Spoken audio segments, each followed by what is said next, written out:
Welcome sa Dries TV. Kung interesado ka sa ganitong news, huwag kalimutang isubscribe ang ating YouTube channel. Maraming salamat! Welcome po ulit sa ating panibagong update tungkol kina Kim and Paolo Abilino. Sa bawat update natin, tatalakayin natin ang mga pinag-uusapan sa mundo ng social media tungkol kina Kim and Paolo Abilino. Kaya naman kung hindi pa po kayo nakasubscribe dito sa ating channel nako, i-click nyo na po yan and isama nyo na din ang bell button. So ayun, welcome back again sa ating YouTube channel mga ka-Kimpaw, and sa update natin ito, ang pag-uusapan natin ay tungkol sa mga importanteng ganap kina Kim and syempre kay Paolo Abilino. Pero bago po ang lahat, maraming salamat sa inyong patuloy na pagsuporta at pagsubaybay sa mga daily update natin. Kaya naman bilang pasasalamat, narito po ang mga napili kong komento patungkol yan sa naging previous update natin. Unang komento, mula po ito kay Christina Atad.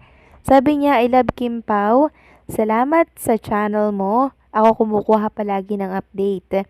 Thanks to you for giving us always an update regarding Kim Pao. God bless you and continue loving our Kim Pao. God bless and more blessings to us. Maraming salamat po sa komento, Ginang Christina Atad. Huwag po kayong mag-alala, hindi po ako magsasawang mag-update sa mga kaganapan po kay Kim and syempre kay Paolo Abilino.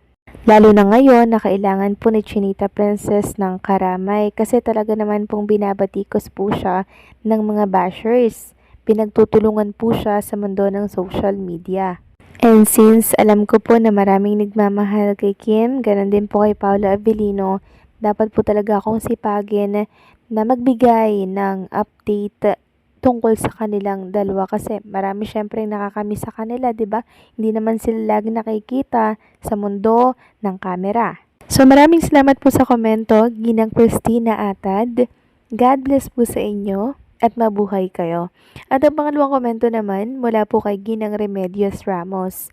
Sabi niya, Doris, good evening. Halatang halata naman na sobrang inggit ng mga bashers na yan. Kung di yan mahusay na host, di yan magkakaroon ng award. Masayang it's showtime kapag nandun si Kim, 'di ba? Kung sa bagay, di naman nakakataka kung bakit minahal namin tambalang Kim Pao. Bumula na bibig nyo, di nyo kayang pabagsakin, tambala nilang dalawa. Alam nyo ba na wa-effect yung ginagawa nyo? Lalo nyo lang pinapasikat si Kim. Kung sino pa yung mga bashers na wala namang ambag, ay siya pa ang pasimuno para mapag-usapan si Kim. Mga TANGA ba kayo? Alam na alam nyo naman kapag Kim Pao na ang pinag-uusapan. Marami ng mga bashers ang nakaabang. Buti nga si Kim natikman niya ang masarap na buhay, nakatira sa magandang bahay, nakahiga sa kutsyon, maraming magagarang sasakyan, maraming mamahaling alahas, nasa kanya na lahat kung tutuusin. Mga bashers, meron ba kayo nun? Naranasan nyo ba yon? Ay naku, wag na kayong mag-emosyon ng kung ano-ano. Wala tayo sa kalingkingan ni Kim. Yung taong lagi niyong binabash, lalo pang inaangat ni Lord sa dami ng blessings. Sige nga, magsalita nga kayo kung sino ang makakagawa ng mga ginagawa ni Kim.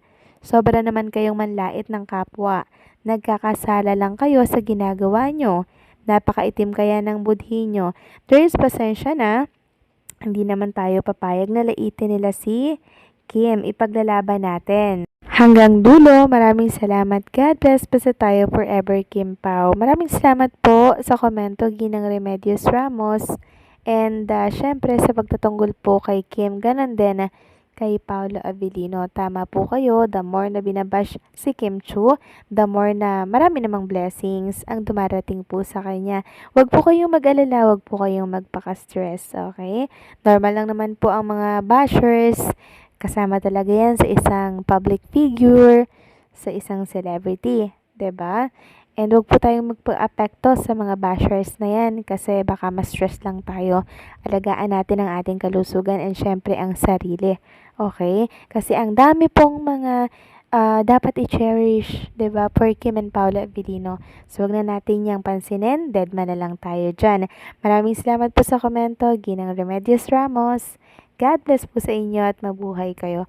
So ito na nga, pag-usapan na natin ang mga balita po na nakalap natin sa araw na to ng linggo. At unahin na nga nating pag-usapan ang tungkol dito sa inilabas na picture ni Chinita Princess sa kanyang social media account kahapon or kagabi.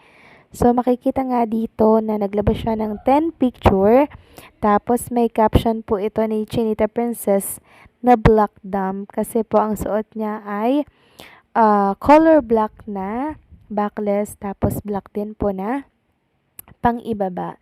And nakita nga natin dito na very sexy talaga ni Chinita Princess, and napakaganda niya talagang magdala po ng damit, 'di ba? Hindi talaga may pagkakaila na ito pong si Kim Chu ay kamahal-mahal, 'di ba? So ito po yung sinuot niya during rehearsal po for ASAP England. So kahapon niya lamang po ito na i-post, mga kakimpaw. Samantalang next topic naman tayo, pag-usapan natin itong usapin tungkol kay Chinita Princess. So dapat nga bang kasuhan ni Kim Chu ang mga bashers at ang mga bumabati ko sa kanya? Sabi kasi ng isang Kimpaw account dito sa Facebook, and there she is speaking up. Good job, Kimi, for standing up and speaking out. It's important to stand by what's right, honest mistake, and you're right. Mas maraming problema ang bansa kaysa mag-focus sa tamang pangalan ng banda. Kim, madami pa dyan, baka gusto mo kasuhan. Kung maka-judge at downgrade sa'yo, akala mo may ambag sa buhay mo. So, si Kim Chu po kasi, mga kakimpaw, sobrang bait nito. 'Di ba? Sobrang bait nitong taong to, mga kakimpaw, kahit na dinadown talaga siya ng marami, napakahinahon pa rin po niyang magsalita. Katulad kahapon, 'di ba? Kahit alam kong pigil na siya, naitawid pa rin po niya yung papaintindi at pagpapaunawa doon sa bashers na sa kanya, nag-call out ng kamalian po niya. Kaya naman, saludo po ako kay Chinita Princess. Samantalang pag-usapan naman natin ang tungkol dito kay Paolo Abilino, mga kakimpaw. May isa kasing account dito na malaki. Nasa 500,000 po yung followers niya dito sa Facebook. Tapos nananawagan po siya ng freedom for Paolo Abilino sa management nito. Napakawalan daw po si Paolo sa love team na kung saan ay nakakasawa daw pong makita si Kim Chu na si Paolo Abilino lagi ang nakakatrabaho. Sabi kasi dito, sweep viewers off their feet in the general's daughter. The tandem elevated Paolo Abilino, yet he went to exploring his talents with varieties of actresses in the industry. Please ABS-CBN, set Paolo Abilino free to explore other females. We, the Paolo Abilino fans, are not interested in this industry marriage called love teams, where he always has to be seen with one lady. Freedom for Paolo Abilino now.